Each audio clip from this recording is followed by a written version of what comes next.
Hi, Kathryn here with Circle Art Designs.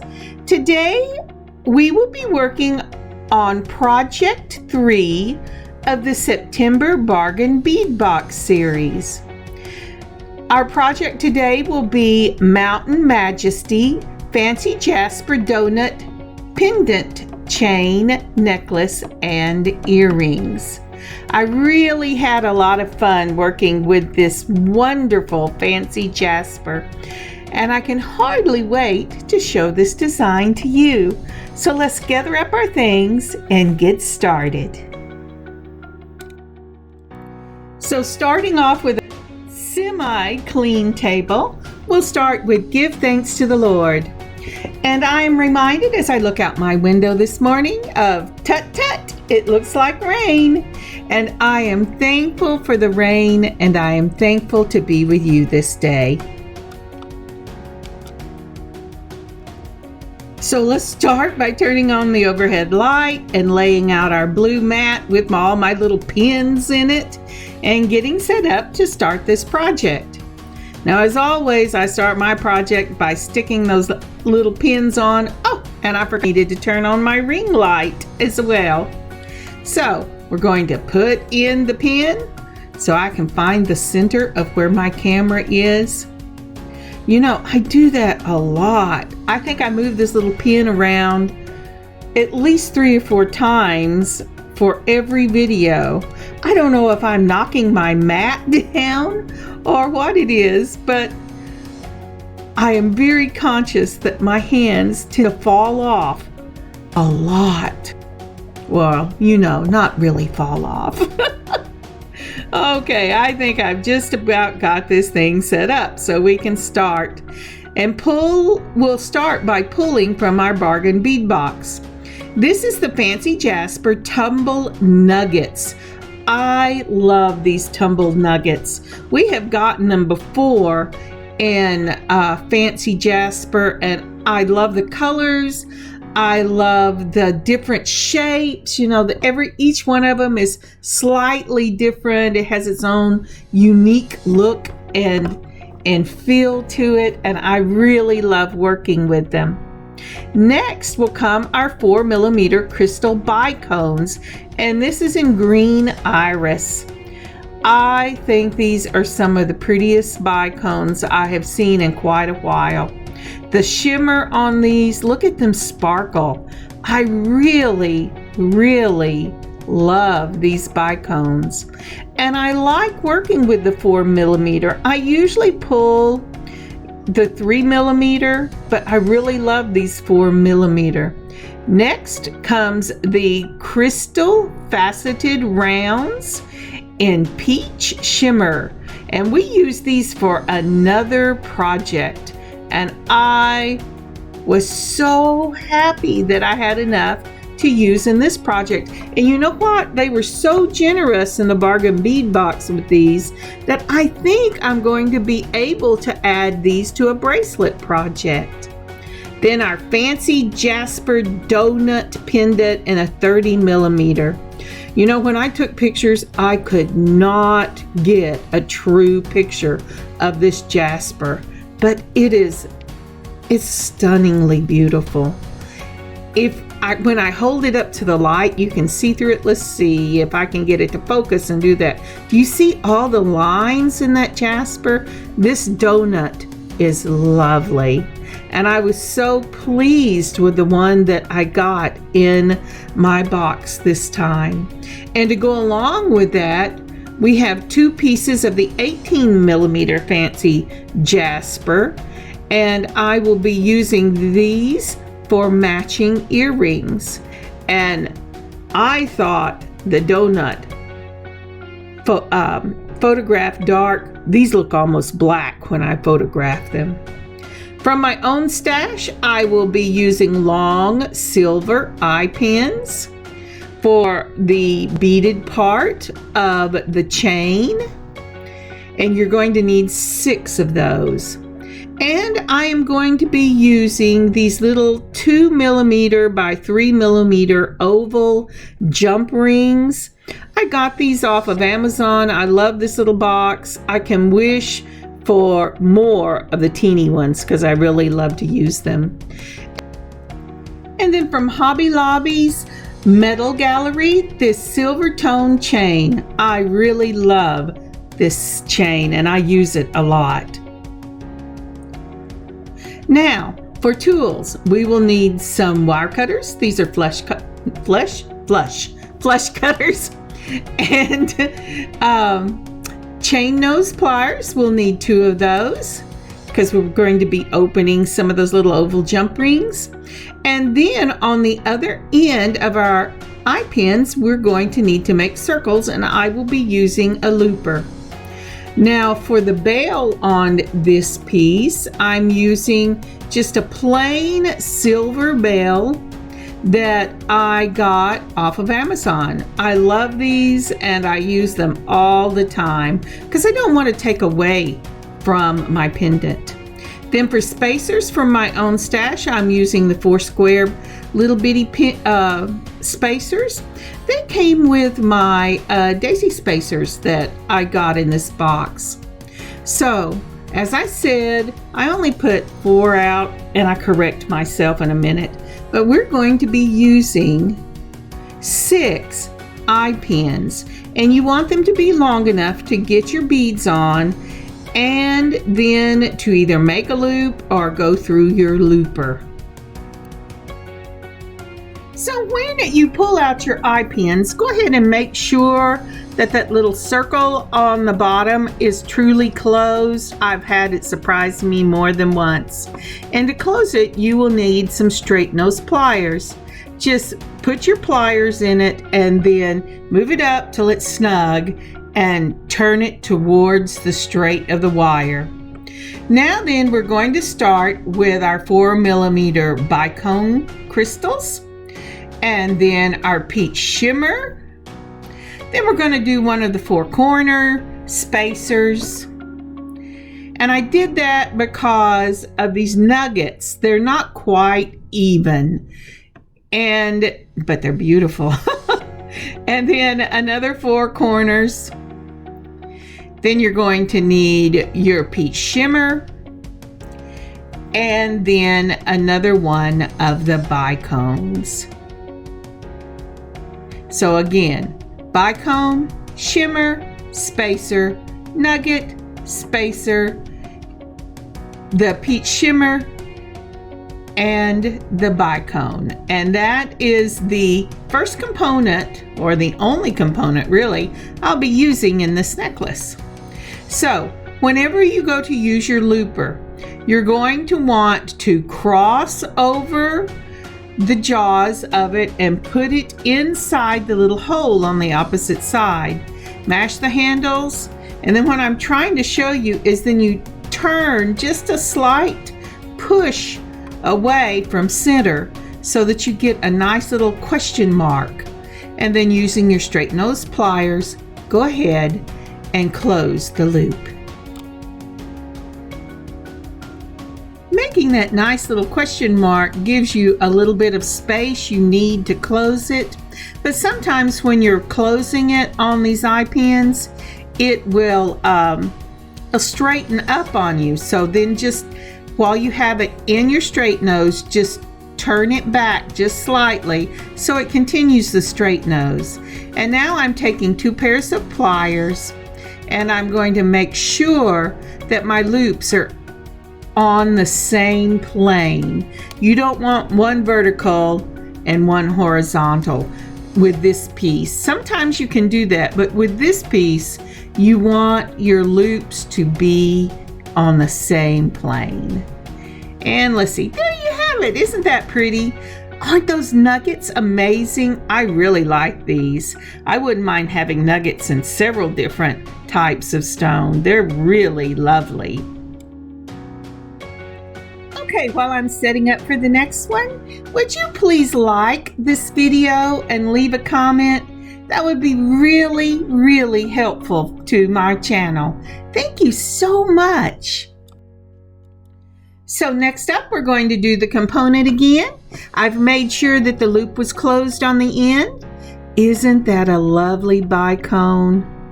I wish my camera was better. The colors on these are just amazing. So we're going to put our Bicone on, and then one of the peach shimmers. There you go. And a 4-corner spacer. If these have another name and you know it, let me know. That's what I call them. And then one of our nuggets, and this time I chose one that was in almost a clear with green coming through it. A spacer, another of the peach shimmer, and a Bicone. And then I'm going to put it in the looper, going across the looper and into the hole. Let's see if yes, across. You see how it goes in that little hole on that side? And I butt that bead right up against it. Now it's straight.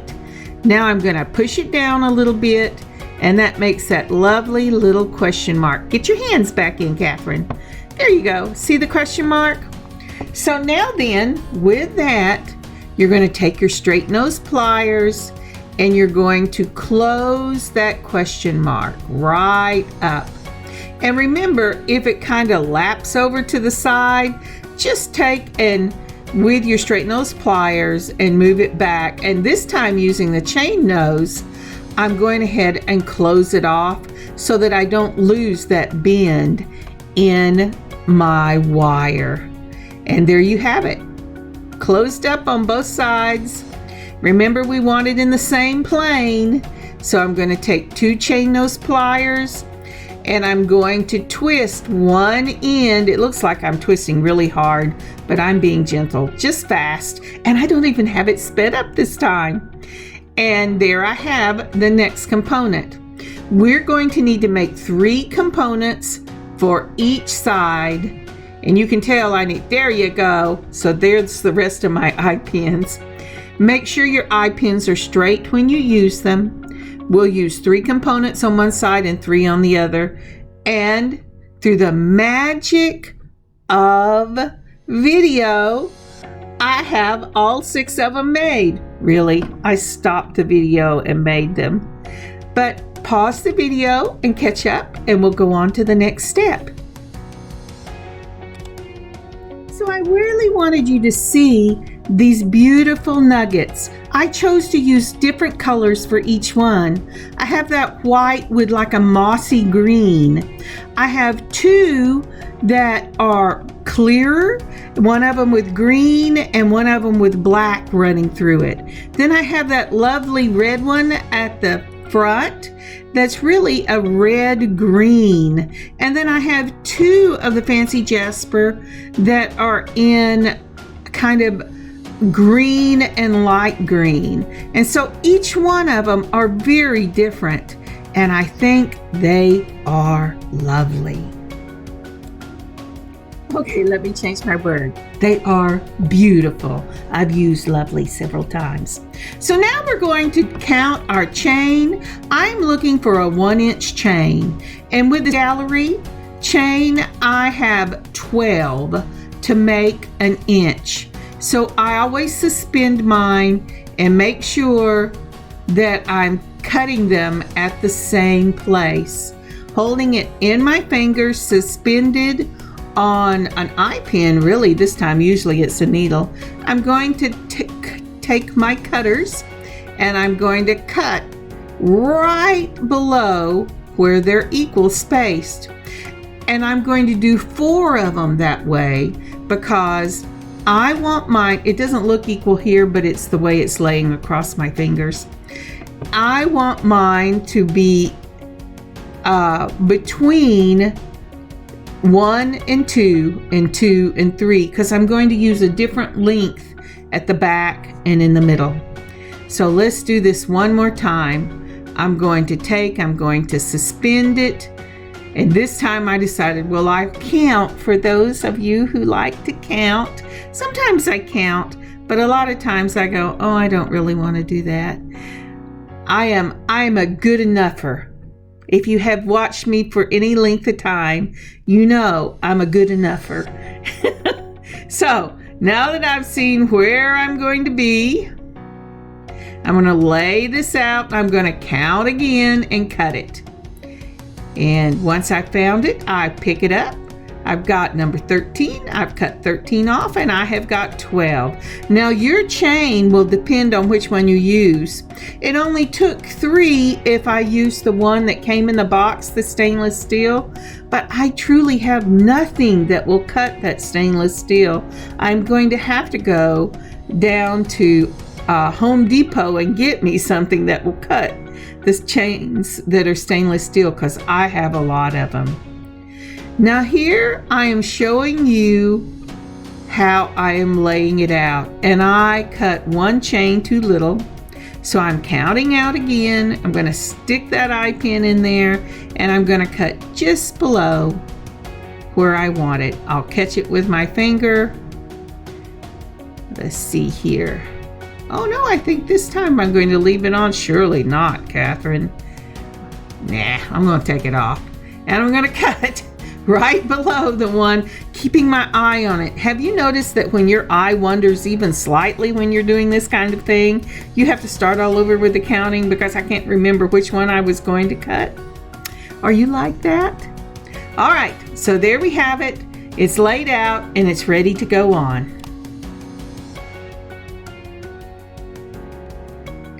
For the next step, you're going to need to pull some of your jump rings. Remember, I'm using the 2 by 3 millimeter oval jump rings, and they're really teeny even whenever I have it right up against the camera.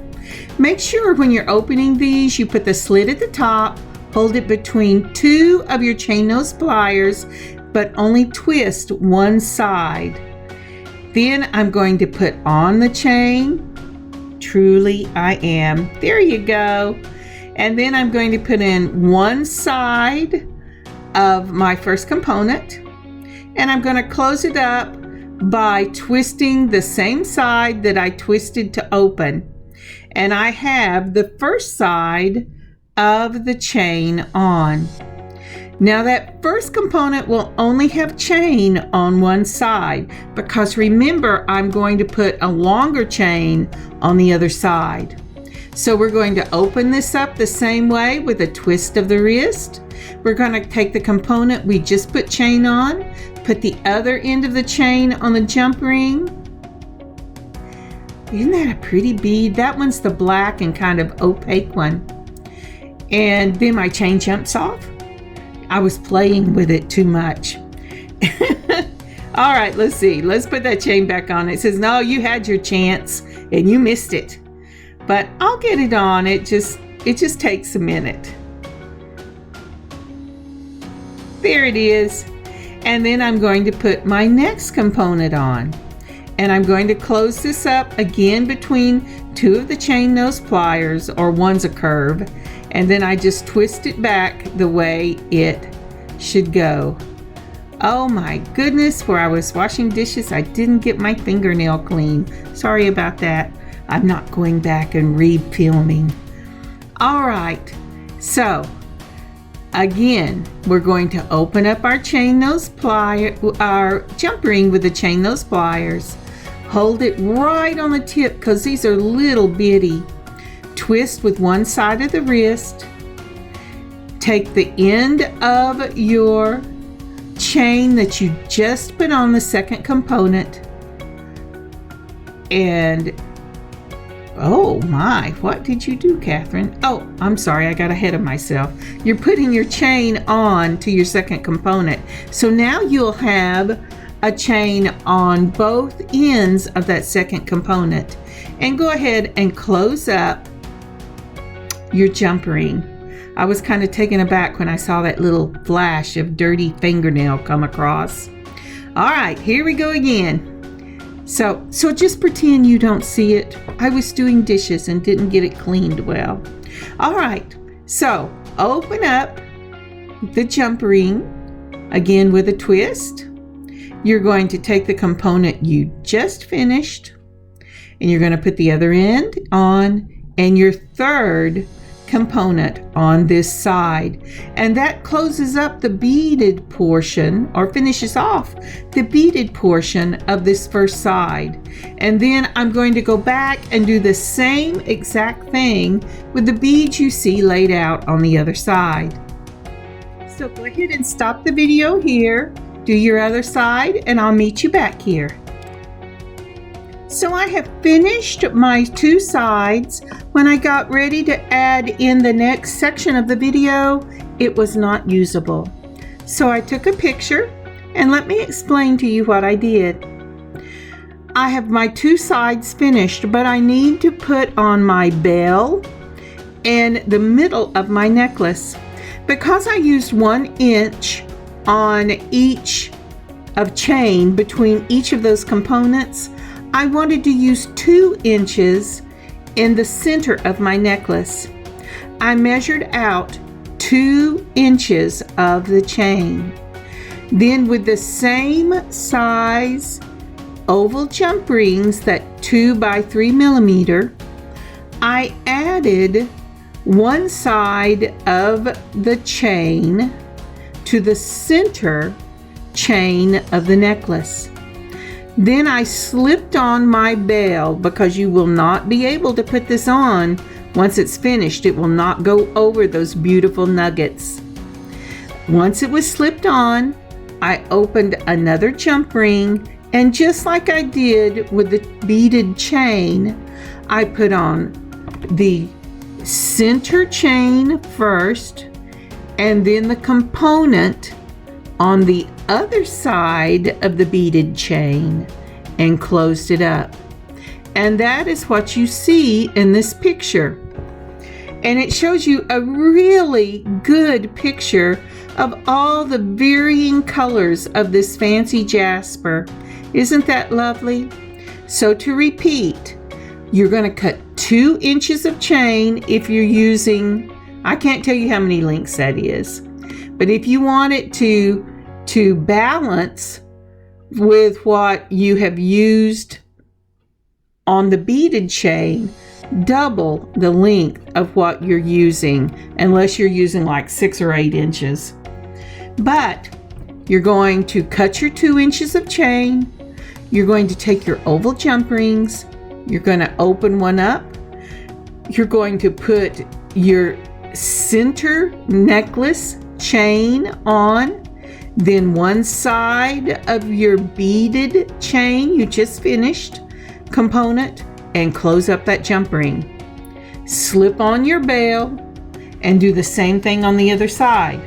Open your jump ring, slip on your chain, and slip on the component of the beaded chain you just finished, closing your jump ring. And now both sides are connected, and we're ready for the next section. I really love this style of necklace with the beaded chain, and I use it a lot, but depending on what beads and what style of chain you use, you get a very different look.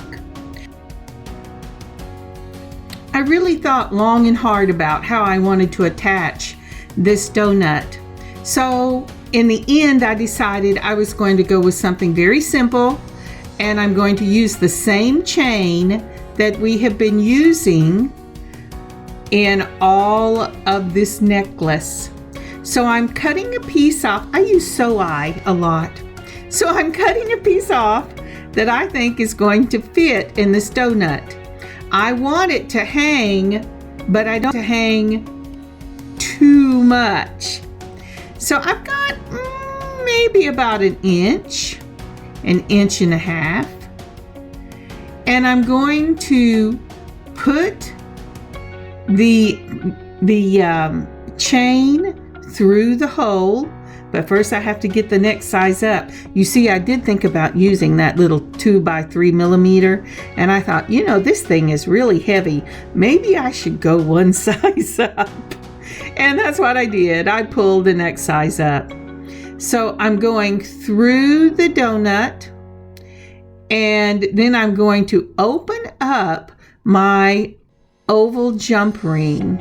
And this is about a 3 by 4 millimeter, maybe a 4 by 5.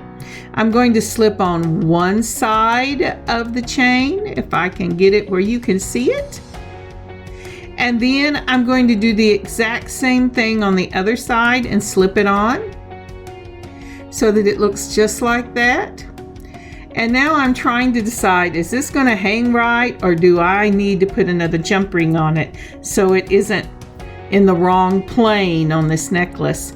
But it was correct. Once I dangled it for a little bit to make sure I knew what I was doing, I'm going to go ahead and use that larger jump ring and just put the chain, both ends, and the bell right in that same, using that same jump ring. Did that make sense? I think it did. So anyway, can you see what it looks like? Isn't that pretty? I love the continuation because I used the same chain on the donut that I used on the necklace. It just made a lovely continuation of the necklace to make the eye travel downward.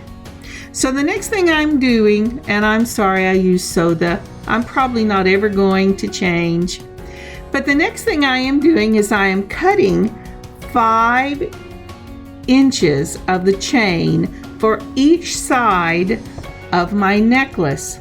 Now, depending on how small you want your necklace or how large you made your loops, your chain between your components, you might not need this. But I hate to have beads on the back of my neck. My necklace is going to run, not counting the donut, 24 inches.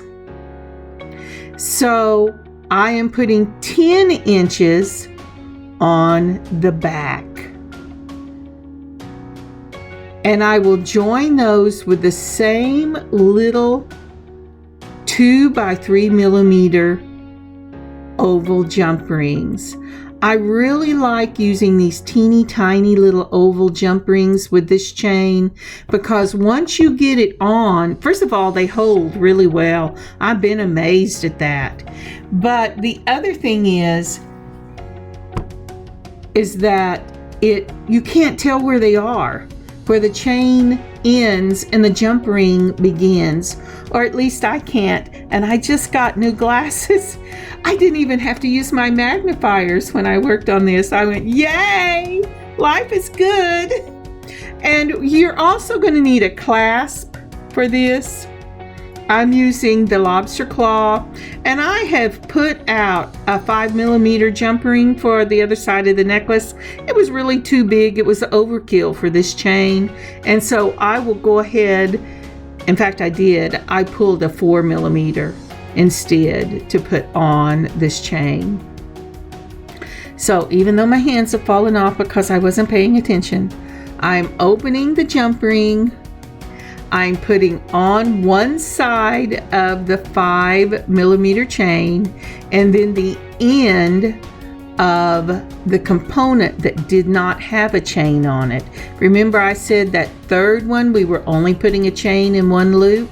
Well, that's because we're using the 5 inches at the back to complete the necklace.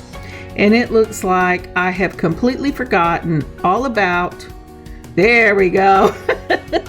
All right, that's it. Let me take this off so you can see what I'm doing. So I'm putting on, again, I've opened my jump ring and I'm putting on the chain just like that. It's when I reach to get the component that doesn't have it, and I don't pay attention to where that little pink thing is. And then I'm closing it up, and that completes the necklace chain itself. Now all it needs is the lobster claw. So we will do that next. And I hope I get it back in focus and in frame, and I did. So this is the larger of the oval jump rings, just like I used for the donut. And I'm using an oval to lengthen it out to put the lobster claw on. I really like ovals to do things like that. One of the really nice things about ovals that I learned from a dear lady, Thunder Horse Descendant on YouTube, is that they don't pull apart as easily as the round do because the slit is on the side instead of at the top or at the bottom. So I went ahead and I opened it and I put on the chain and the lobster claw. And now I'm going to put on that giant 5mm. And you'll see it. I go, no, that's not going to work. And so I take it off, I put it back in the box, and I go a size down. It's still big, but my other one, the 3mm, personally, I absolutely detest circles that are too small and I have to really fidget with to get the lobster claw in. So when you buy a necklace from me, know that the circle is always going to be bigger than the little circles you see in a store from a company. And this is the finished product. Isn't that pretty? And it just breaks my heart that you can't see how beautiful that donut is. I tried everything I could think of to show you the translucentness of that donut. It is gorgeous. And it goes so well with the jasper and the peach and the green iris bicones on that silver. So to make the earrings, we're using all the same techniques that we did in the necklace. We're going to cut a length of chain as long as you want these beautiful Fancy Jaspers to dangle. We're going to use the small oval jump ring and attach it to your ear wires or your ear studs. And that is all there is to doing these beautiful matching earrings. I went, gonna make it simple. This is already a long video. Thank you so very much for joining me on this beading adventure today. I really loved designing this piece. I always struggle with the donuts, trying to decide what I'm going to do with them, but this turned out just lovely, just really lovely. And those earrings are so simple, but they're so beautiful. They match perfectly. Thank you again for joining me today. I hope you have a wonderful beading adventure of your own, and I will see you later in the week. I will put these up in the shop tomorrow, so please stop by and visit us. The link will be in the description. Kathryn, circleartdesigns.square.site. Bye, y'all. Have a blessed day.